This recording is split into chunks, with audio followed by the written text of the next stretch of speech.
زاہدہ عابدہ کون ہو سکتا؟ رسول پاک کی آغوش میں جس نے تربیت پائی ہو اور جو رسول خدا کی محبوب بنی ہو، اللہ کے محبوب نے اسے اپنے لخت جگر فرمایا ہو، اپنے جگر کا ٹکڑا، ان سے زیادہ پھر عابدہ زاہدہ کون ہو سکتا؟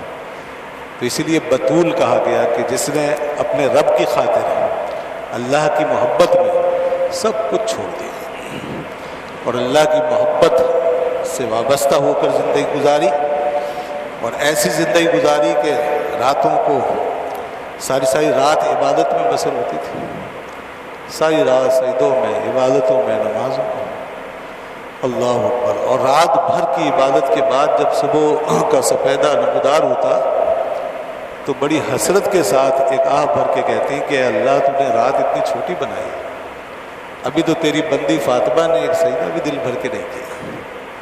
تو یہ عالم تھا، اور کہیں ملتا ہے کہ آپ کی خواہش تھی، یعنی آپ اس چیز کے ذریعے سے اپنے اندر کے جذبے کا اظہار فرما رہے ہیں جو رب تبارک و تعالیٰ کے ساتھ تعلق کی بنیاد پہ تھا۔ اے اللہ کاش کے روز اول سے لے کے روز آخر تک ایک ہی رات ہوتی اور تیری یہ بندی فاطمہ تیرے آگے ایک لمبا سجدہ کرتی اور طویل عبادت کرتی۔ تو دیکھیں جس ہستی کو بطول کہا گیا ہے تو اس میں بطول ہونے کا یہ معنی مفہوم اس کی زندگی میں موجود ہے۔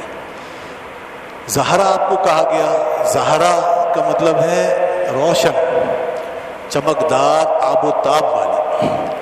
اللہ نے آپ کو آب و تاب اور اپنا نور عطا فرمایا، اپنے انوار سے آپ کو اللہ تعالیٰ نے منور فرمایا، اور اپنے محبوب صلی اللہ تعالی وسلم کے انوار و تجلیات کا مظہر بنایا، یہاں تک کہ آپ کی ذات میں رسول خدا صلی اللہ علیہ وسلم کی جھلک نظر آتی تھی۔ اور جب آپ چلتی تو حضرت عائشہ صدیقہ رضی اللہ عنہا کہتی ہیں کہ جب سیدہ چلتی تھی تو حضور کی جھلک آپ کی چال میں، آپ کے انداز میں، آپ کے چلنے میں ہمیں محسوس ہوتی تھی۔ حضور کی طرح چلتی ہوئی آتی تھی، حضور کی طرح بیٹھتی، حضور کی طرح کھڑی ہوتی۔ اللہ، یہ ہے زہرا ہونا، یعنی آپ کے اندر یہ وہ آب و تاب اور یہ وہ انوار و تجلیات کی کیفیت تھی جو اللہ نے آپ کے اندر۔ آپ کو یہ شرف حاصل ہے کہ آپ، سب سے بڑا شرف تو یہ ہے، ایمان لانے کے بعد آپ کے لیے سب سے بڑا شرف یہ ہے کہ آپ رسول خدا کی محبوب بیٹی ہیں۔ آپ محبوب ترین بیٹی، محبوب تو سبھی ہیں، ساری اولاد محبوب تھی، سب بیٹیوں سے آپ کو محبت تھی، اور سب بڑی اعلیٰ نسبت رکھنے والی ہیں، یقیناً سب اہل بیت ہیں، اور ہم سب کو مانتے ہیں۔ ہم جو بات کرتے ہیں تو سب کے ساتھ کرتے ہیں، ہم ساری بیٹیوں کو اور ازواج مطہرات کو اور تمام آل و اولاد و اہل بیت کو اور تمام اصحاب کو، سب کو مانتے ہیں۔ کسی ایک کے ذکر کا مطلب ہمارے یہاں یہ نہیں ہوتا کہ دوسرے کی نفی ہو رہی ہے، البتہ لوگوں نے اس طرح کے رنگ ڈھنگ اپنا لیے ہیں کہ وہ ایک کو جب ذکر کر رہے ہوتے ہیں تو ذہن میں ان کے دوسروں کے لیے نگیٹیوٹی ہوتی ہے، دوسروں کو مائنس کر رہے ہوتے ہیں، اور کہیں نہ کہیں وہ چھلک جاتی ہے بے ادبی۔ جب وہ بات کر رہے ہوتے ہیں تو اندر کی بے ادبی ظاہر ہو جاتی ہے، وہ یا تو ایسی فضیلت دے بیٹھتے ہیں کہ جس سے کہ دوسروں کی نفی ہو رہی ہوتی ہے، یا کوئی ایسا کلمہ کہہ دیتے ہیں کہ جس سے دوسروں کی شان کے خلاف ہو رہا ہے۔ یہ بالکل اللہ کے یہاں 1% بھی، 1% کے 1,00,00,000 حصے کے برابر بھی قبول نہیں ہوگا۔ خدا کو اس قسم کی ایک اعتقاد سے نفرت ہے کہ جس میں کسی ایک سے تو محبت کا دعویٰ ہو مگر دوسرے کی نفی ہو۔ تو چونکہ نسبت ان کی سب کی ایک ہے، اور یہ نسبت ہے رسول خدا صلی اللہ تعالی وسلم کے ساتھ، اور حضور کی ذات جو ہے وہ آفتاب کی مانند ہے، جو جس اینگل سے حضور کے جتنا قریب ہوا تو اس کو اسی اینگل سے نور ملا، روشنی ملی، نسبت ملی، فضیلت ملی۔ تو اس میں ایک اینگل یہ ہے کہ اہل بیت اطہار کو جو شان عطا کی اللہ نے، اور اہل بیت اطہار میں پھر مخصوص یہ ہستیاں، ان کے ناموں کے ساتھ ان کی فضیلت، تو سیدہ زہرا رضی اللہ عنہا کی جو شان ہے وہ اس لحاظ سے پھر ممتاز ہے کہ آپ لخت جگر رسول اللہ صلی اللہ علیہ وسلم ہیں۔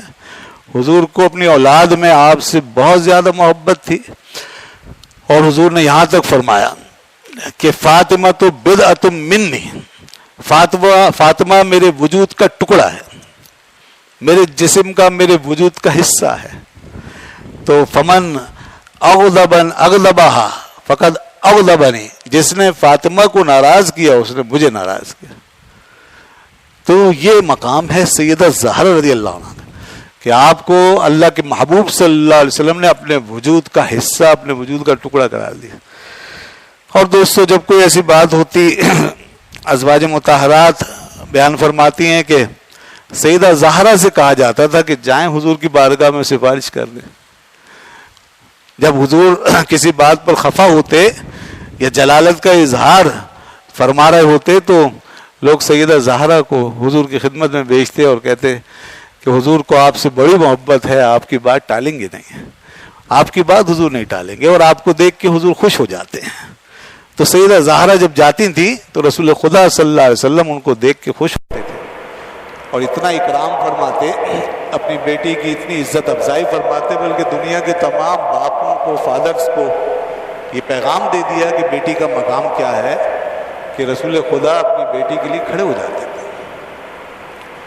تو یہ گویا کہ بتایا دنیا کو کہ بیٹی کی قدر کرنا، اور سیدہ زہرا کا مقام خاص طور پہ، اور آپ ان کو بڑے اعزاز کے ساتھ اپنے قریب بٹھاتے ہیں. تو یہ تھا ان کا مقام. بعض حضرات اس کو اس طرح لیتے ہیں کہ اللہ کے رسول جیسے حضرت فاطمہ کی تعظیم کر رہے ہیں اور حضرت فاطمہ رسول خدا سے بھی افضل ہو گئے. نعوذ باللہ من ذالک. بڑے نادان ہیں یہ لوگ، بڑے نادان ہیں یہ. اس قسم کی باتوں سے بچیے، ایسی تقریریں مت سنیے، خدا کے واسطے مت سنیے، ورنہ یہ آپ کا عقیدت تباہ کر دے گی. اور بعض ان اہل بیت اطہار کو رسول پاک صلی اللہ علیہ وسلم سے زیادہ افضل سمجھتے ہیں. اللہ اکبر، توبہ استغفر اللہ، کہ حضور سے افضل کیسے ہو سکتے ہیں جبکہ حضور ہی کی برکت سے اور آپ ہی کی نسبت سے ان کو سب کچھ حاصل ہوا.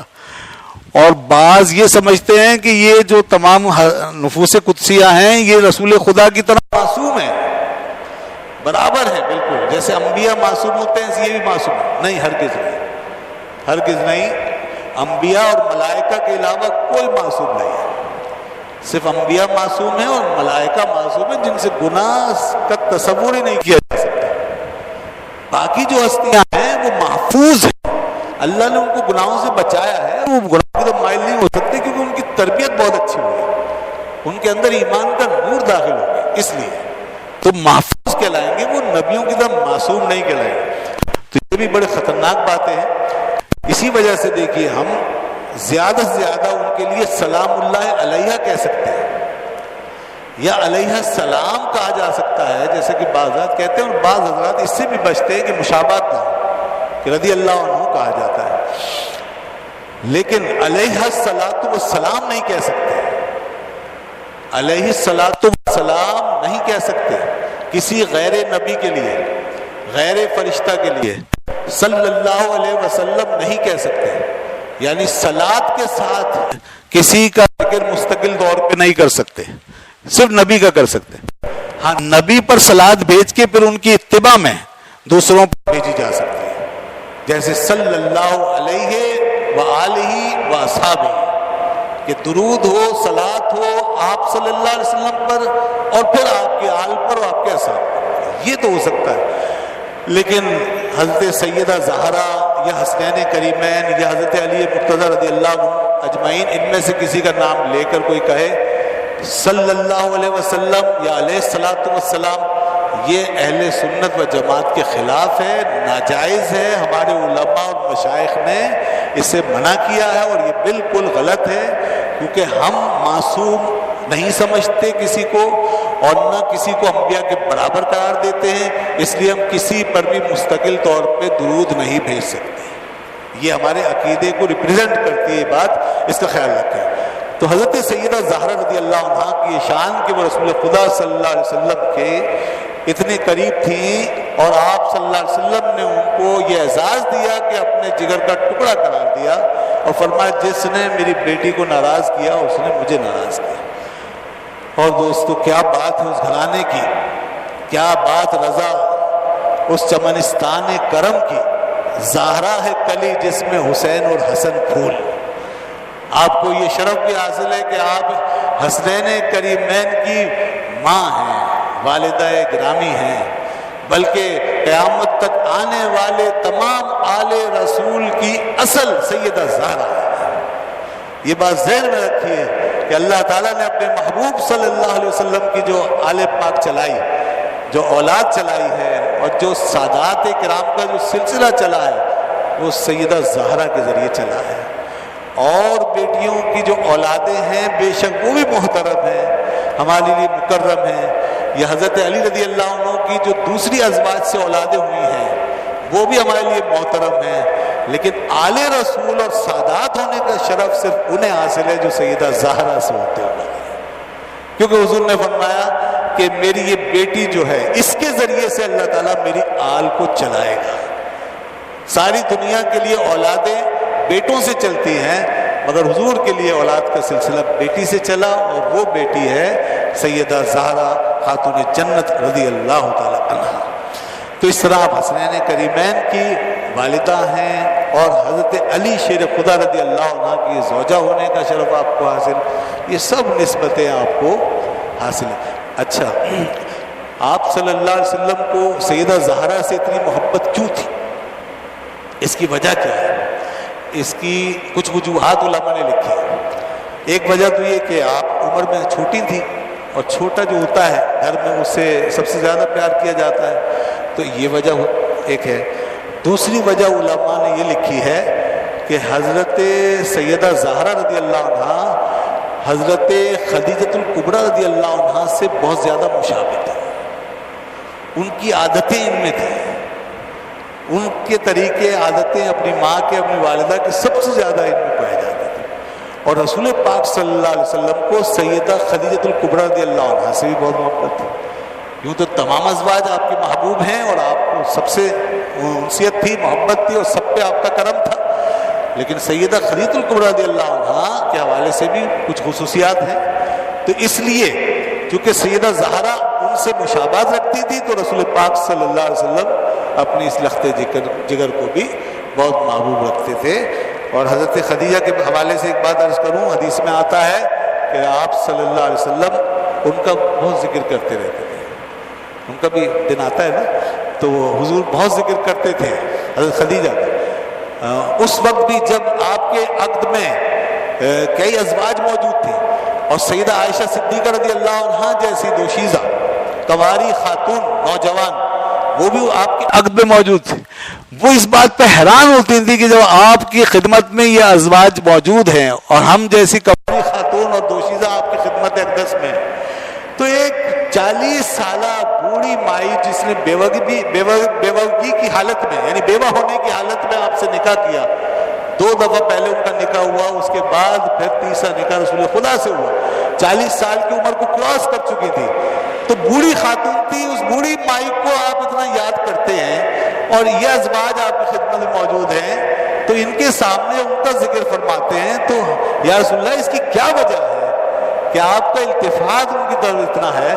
تو فرمایا حضور نے کہ عائشہ میں تمہیں کیا بتاؤں کہ جب مکے میں کوئی میری تصدیق کرنے والا نہیں تھا اور مجھ پہ ایمان لانے والا نہیں تھا، اس وقت خدیجہ نے مجھ پہ ایمان قبول کیا۔ جس وقت لوگ دشمن میرے پیچھے پڑے تھے اور سارا مکہ میرا مخالف ہو چکا تھا، میرے اپنوں نے ساتھ چھوڑ دیا تھا، اس وقت اس عظیم خاتون نے میرا ساتھ دیا تھا، میری شہادت دی تھی، میری تصدیق کی تھی، اور میرے ساتھ کھڑی تھی۔ اللہ اکبر، یہ سلسلہ ہے دیکھیے محبت کا، التفات کا۔ پھر وہ بات سیدہ زہرا تک آتی ہے، تو سیدہ زہرا سے محبت کی ایک وجہ یہ بتائی گئی ہے کہ وہ ان سے مشابہت رکھتی تھی، تو اس لیے رسول اللہ صلی اللہ علیہ وسلم ان پہ بھی التفات فرماتے تھے۔ جناب آپ کی شان یہ بھی ہے کہ آپ کو اللہ تبارک و تعالیٰ نے تمام جنتی عورتوں کی سردار بنایا ہے۔ اس گھرانے کی کیا بات ہے جس میں آپ کے دونوں لختے جگر حسنین کریمین جنت کے سارے جوانوں کے سردار، اور والدہ ماجدہ خاتون جنت ساری عورتوں کی سردار۔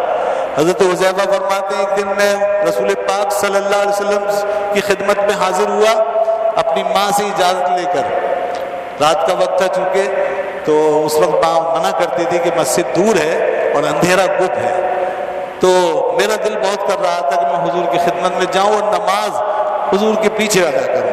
مغرب یا عشاء کی نماز. تو ماں نے پھر اجازت دی, مگر کیسے؟ میں نے کہا ماں تو مجھے اجازت دے, میں حضور کی خدمت میں جاتا ہوں تیرے لیے اور اپنے لیے مغفرت کی دعا کراؤں. تو ماں نے جب یہ دیکھا تو کہا ٹھیک ہے چلو جاؤ پھر, اور جا کے دعا ضرور کرانا. چنانچہ وہ فرماتے ہیں میں آ گیا, حضور نے نماز ادا فرمائی اور خاموشی سے رسول خدا بغیر کسی سے بات چیت کیے کاشانہ اقدس کی طرف جانے لگے. ایسے میں میری ہمت نہیں ہوئی کہ میں راستے میں روک کر کے آپ سے بات کرتا, تو میں بس پیچھے پیچھے چل دیا. اس کے سوا اور کچھ کر بھی نہیں سکتا تھا, کوئی بات چیت کر نہیں سکتا تھا, آگے آ نہیں سکتا تھا. میں پیچھے ہاتھ باندھے چلنے لگا. اندھیرا تھا, حضور آگے آگے تشریف لے جا رہے تھے کہ تھوڑا سا آگے جب تشریف لے گئے تو رک کر کے فرمایا کہ کون ہے یہ, من ہاذا. پیچھے دیکھا بھی نہیں, آگے سے ہی فرمایا کہ من ہاذا, یہ کون ہے؟ حذیفہ. میں نے کہا جی یا رسول اللہ, حذیفہ آپ کا غلام. تو فرمایا کہ تجھے کیا ہے, ما لکا یغفر اللہ لکا ولأمک, اللہ تیری اور تیری ماں کی مغفرت فرمائے. یہی لالچ تھا مجھے کہ حضور دعا فرما دیں گے میرے لیے, میری ماں کے لیے, بس کام ہو گیا. لیکن اس کے بعد حضور نے ایک بات اور فرمایا, حذیفہ سنو, یہ ایک فرشتہ ابھی ابھی آیا ہے, یہ اپنے رب سے اجازت لے کر آیا ہے کہ زمین پہ آ کے مجھ پہ سلام پڑھے. اللہ اکبر. حضور پہ سلام بھیجنے کے لیے آسمان سے فرشتے آتے تھے.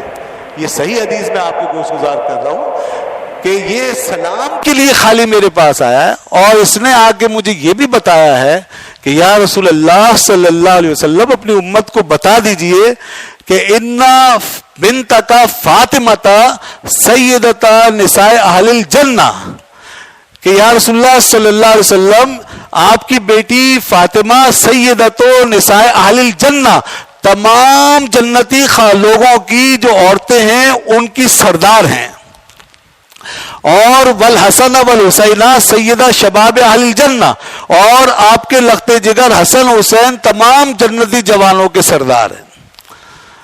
یہ بشارت دی گئی اور حضرت حذیفہ کو بھی بتا دیا گیا, یہ پیغام امت کو سنا دیا گیا کہ یہ وہ گھرانہ ہے جسے اللہ نے یہ نسبت عطا فرمائی ہے. ان ہستیوں کی کیا بات ہے جناب. یقیناً آج ہم ان کی محبت سے, ان کی غلامی سے, ان کی نسبتوں سے برکتیں حاصل کر رہے ہیں. اس سے خالی مت جائیے گا. جتنا اپنے گھروں میں, اپنے دلوں میں, اپنی زبانوں پر یہ ذکر جاری رکھیں گے اتنا ہی آپ کے لیے رحمتیں اور برکتیں نازل ہوں گی. اپنے بچوں کے دلوں میں یہ محبتیں داخل کیجئے. آج سب کچھ دنیا دیکھ رہی ہے اور دنیا بھر کی چیزیں سامنے آ رہی ہیں, مگر یہ چیزیں ہم سے دور ہوتی جا رہی ہیں. اس کو ہمیں شعوری طور پر اپنے بچوں کے درمیان رکھنا چاہیے اور یہ ذکر ہوتا رہنا چاہیے. قدرت اللہ شہاب کی مجھے ایک بات یاد آئی, آپ میں سے بہت سے زیادہ جانتے ہوں گے, شاید جنہوں نے پڑھا ہوگا. بیوروکریسی میں رہنے والے بڑے مشہور پاپولر آدمی, پاکستان بننے سے پہلے سے ان کی تاریخ شروع ہوتی ہے, بڑے بڑے عہدوں پہ فائز رہے, لیکن مذہبی ذہن تھا, مذہبی سوچ تھی. پہلے لوگوں میں یہ تھا, حکومتوں میں یا کسی بھی عہدے پہ ہوتے تھے تو کم از کم بیک گراؤنڈ ایسا تھا کہ مذہب کے قریب رہتے تھے. اب تو پتہ نہیں کیسے کیسے لوگ اوپر جا آ کے بیٹھ گئے ہیں جن کا کوئی پیچھے بیک گراؤنڈ نہیں, کوئی تربیت نہیں ہے, اور وہ منہ میں جو آتا ہے بولتے ہیں اور دین و مذہب کے حوالے سے بڑی عجیب عجیب باتیں کر جاتے ہیں. تو اللہ رحم کرے. تو بہرحال شہاب صاحب جو ہیں انہیں بالآخر ایسی ہدایت ملی کہ وہ بڑے مذہبی ہو گئے, داڑھی رکھ لی, نمازی ہو گئے اور اچھے نیک صالح لوگوں میں داخل ہوئے, بلکہ ان کا ایک سلسلہ بھی شروع ہو گیا تھا. تو وہ اپنے ان اوائل کے دنوں کی بات کر رہے ہیں. مختصر یہ کہ وہ فرماتے ہیں کہ میں ایک دفعہ ہندوستان میں ہی کسی جگہ پر کسی مسجد میں نماز پڑھنے کے لیے گیا, تو اس وقت ان کی شخصیت میں انقلاب نہیں آیا تھا. وہ اپنی ڈیوٹی انجام دے رہے تھے, تو کبھی کمشنر, کبھی ڈپٹی کمشنر کے عہدے پہ, کبھی کسی عہدے پہ, اس طرح. تو کہتے ہیں میں وہاں ایک گاؤں میں گیا مسجد میں نماز پڑھنے کے لیے, تو مولانا صاحب, خطیب صاحب جو ہیں وہ سیدہ زہرا رضی اللہ عنہا کے فضائل پہ تقریر کر رہے تھے. تو جمعے کا دن تھا, جمعے کی نماز میں پڑھنے گیا تو تقریر ہو رہی تھی. میں بیٹھ گیا, سنتا رہا. تو میں نے وہ سنا تو بس دل سے میں سن رہا تھا بڑی محبت سے. اگرچہ وہ روایتیں تو ایسی سنا رہے تھے ضعیف قسم کی اور ادھر ادھر کی, کوئی ایسی مطلب یہ کہ جاندار بات نہیں تھی, لیکن بڑی محبت سے بات کر رہے تھے. تو میں نے کہا ذکر تو بہت ہے, بہت اچھا, بہت عظیم ہستی کا ذکر ہے. تو میں سنتا رہا. اس کے بعد میرے دل کا تار ایسا جڑ گیا کہ لوگ نماز پڑھ کے چلے گئے اور میں نماز کے بعد وہیں مسجد میں بیٹھا رہ گیا, اپنی جگہ سے چپکا رہ گیا, اور سیدہ زہرا رضی اللہ عنہا کے خیالات میں گم ہو گیا. وہ ان کا مقام مرتبہ, ان کا اثر, ان کا ایک ایسا اثر میرے ذہن میں طاری ہو گیا کہ میں پھر بس میرا دل چاہنے لگا کہ میں اب یہاں پر بیٹھ کے کوئی مناجات کروں. تو میری آنکھوں سے آنسو جاری ہو گئے. میں نے دعا کے لیے ہاتھ اٹھائے کہ بار الہ, یا اللہ جس ہستی کا ذکر ہوا ہے اور جس ہستی کی بات کی گئی ہے اور میرے دل میں جس کے لیے جذبہ ایک دم سے بیدار ہوا, اے اللہ تیرے محبوب کی محبوب ہے, اے اللہ تیری عظیم بندی مقبول, تیرے محبوب کی محبوب, اور وہ ہستی کے جس کی بات نہ تو رد کرتا تھا نہ تیرا حبیب رد کرتا تھا, جس کا واسطہ وسیلہ دونوں جہانوں میں مقبول ہے, اے اللہ میں اسی کا واسطہ تیری بارگاہ پیش کرتا ہوں. میری جو مشکل ہے وہ حل کر دے, یہ جو میرے اندر پیچ و تاب ہے یہ دور کر دے, کیونکہ وہ کشمکش میں تھے, وہ ہیزیٹیشن اور کشمکش میں تھے کہ ادھر آؤں یا ادھر جاؤں, مذہب اور دنیا کے مقابلے, دین اور دنیا کے مقابلے. تو اس طرح وہ پریشانی تھی ان کو, وہ بس ایک راستہ پکڑنا چاہ رہے تھے. یہاں آ کر کے سیدہ زہرا رضی اللہ عنہ کا جو وسیلہ پیش کیا, اور کہتے ہیں میری ہچکیاں بن گئیں, روتا رہا, سجدے میں پڑا رہا, سیدہ زہرا کا واسطہ دیتا رہا. اور اس کے بعد بہت دیر کے بعد میں وہاں سے اٹھا, میرا چہرہ بھیگا ہوا تھا, آنسو پہنچ کے میں واپس آیا. بڑی امید بن گئی کہ انشاءاللہ ضرور قبول ہوئی ہوگی بات. کچھ دنوں بعد جناب پھر مجھے پیغام مل گیا, مجھے سیدہ زہرا رضی اللہ عنہا کا پیغام مل گیا.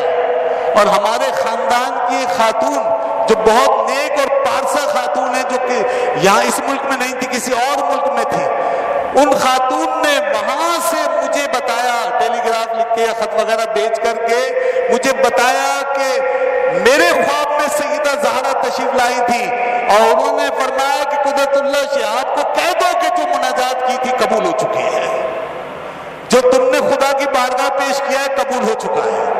یہ سیدہ زہرا نے خود آ کر کے اس خاتون کو بشارت دی. تو قدرت اللہ شہاب کہتے ہیں مجھے یقین ہو گیا کہ یہ بات تو میرے اور میرے رب کے درمیان تھی, اور یہ خاتون تو اس ملک میں ہے بھی نہیں, مگر اس خاتون کے ذریعے سیدہ زہرا نے یہ پیغام پہنچایا. تو اس کا مطلب ہے میرا کام بن گیا, اور واقعی کام بنا. اس کے بعد سے پھر جو تبدیلیاں آئیں ان کی زندگی میں وہ پوری ایک ہسٹری ہے بہرحال. تو کہنے کا مطلب یہ ہے جناب کہ یہ وہ واسطے اور وہ وسیلے ہیں جو اللہ کے یہاں رد نہیں ہوتے, یہ رد نہیں ہوتے. یہ وہ اہل محبت ہیں جن کی بات کر کے اللہ تعالی ہم سے محبت فرمانے لگتا ہے. ان کی محبتوں کا فیض یہ ہے. تو اس لیے آج ہم نے اس ہستی کو یاد کیا ہے, ان کا ذکر کیا ہے. ہم بھی دعا کرتے ہیں انہی ہستیوں کے صدقے, سیدہ زہرا کے صدقے, آل پاک مصطفیٰ صلی اللہ علیہ وسلم کے صدقے کہ آج جو مشکل ہم پہ نازل ہوئی بھی ہے, یا اللہ اس مشکل سے ہمیں نجات عطا فرما دے. تو ہم دعا کرتے ہیں, لیکن اس سے پہلے آپ 3 مرتبہ سورہ اخلاص پڑھ لیں, اول آخر درود شریف پڑھیں, سورہ اخلاص پڑھ لیں, اور 1 مرتبہ سورہ فاتحہ پڑھ کے ایصال ثواب پڑھ لیں. اعوذ باللہ من الشیطان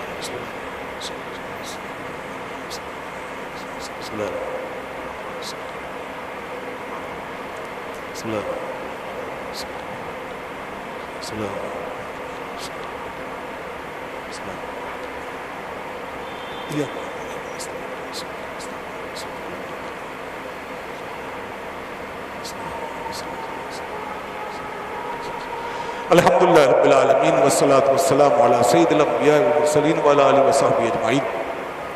اللہم صلی وسلم وبارک علی سیدنا مولانا محمد وعلی آل سیدنا مولانا محمد وبارک وسلم وصلی علیہ الہ العالمین. مولا کریم یا ارحم الراحمین, جو کچھ بھی ذکر خیر ہوا ہے, جو تلاوت آیات کی گئی ہے, تراویح پڑھی گئی, نمازیں ادا کی گئی, روزہ رکھا گیا, یا اللہ آج کے جو بھی کام نیک اعمال صالحات حسنات توفیق عنایت مہربانی کے توفیق ادا ہوئے, اس پر اپنی شان رحمت شان کریمی سے اجر عظیم عطا فرما. یا ارحم الراحمین, یہ سارا جو ساتھ تیرے پیارے حبیب صلی اللہ علیہ وآلہ وسلم بارگاہ علیہ میں تحفۃ حدیث پیش کرتے قبول فرما. تمام انبیاء اکرام علیہ الصلوۃ والسلام, صحابہ اکرام علیہ رضوان, اہل بیت اطہار, خصوص سیدہ زہرا فاطمہ زہرا رضی اللہ تعالیٰ عنہ کی بارگاہ میں اور آپ کے آل پاک کی بارگاہ میں پیش کرتے قبول فرما. یا ارحم الراحمین تمام مومن مومنات مسلمین و مسلمات کے ارواح کو وصال کرتے قبول فرما۔ یا ارحم الراحمین سیدہ زہرا کا واسطہ، مالک مولا اس ذکر پاک کا واسطہ، یا ارحم الراحمین تیرے محبوب بندوں کا واسطہ، آل مصطفیٰ صلی اللہ علیہ وسلم کا واسطہ، نبی کے گھرانے کا واسطہ، حضور کے محبوبوں کا واسطہ، حضور کے چاہنے والوں کا واسطہ، اے اللہ یا رحمان رحیم دنیا آخرت کی مشکلیں آسان فرما دے۔ یا اللہ ہماری دنیا آخرت کی مشکلیں آسان فرما دے، اے اللہ مشکلیں آسان فرما دے، ہماری پریشانیاں تکلیفیں دور فرما۔ یا ارحم الراحمین یا اللہ ہماری اصلاح فرما دے۔ الہ العالمین یا ارحم الراحمین ہمیں توبہ کی توفیق عطا فرما۔ یا ارحم الراحمین گناہوں کی عادت دور فرما دے۔ یا ارحم الراحمین یا اللہ اپنی محبت عطا فرما دے۔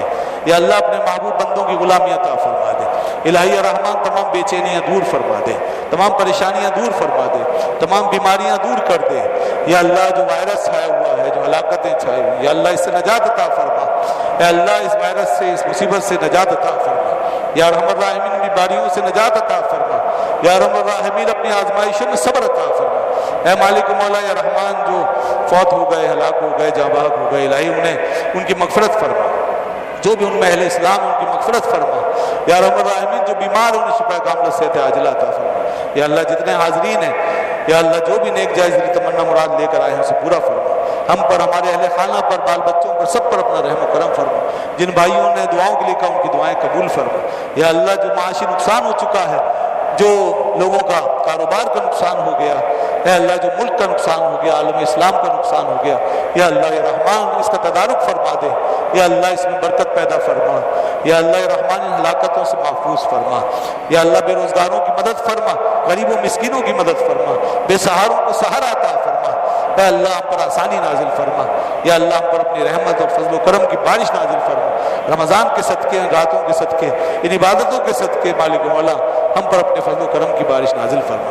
ان اللہ و ملائکتہ یصلون علی النبی یا ایھا الذین آمنوا صلوا علیہ وسلموا تسلیما۔ اللهم صل على سيدنا ومولانا محمد وعلى آل سيدنا ومولانا محمد وبارك وسلم وصل عليه۔ سبحان ربك رب العزة عما يصفون وسلام على المرسلين والحمد لله رب العالمين۔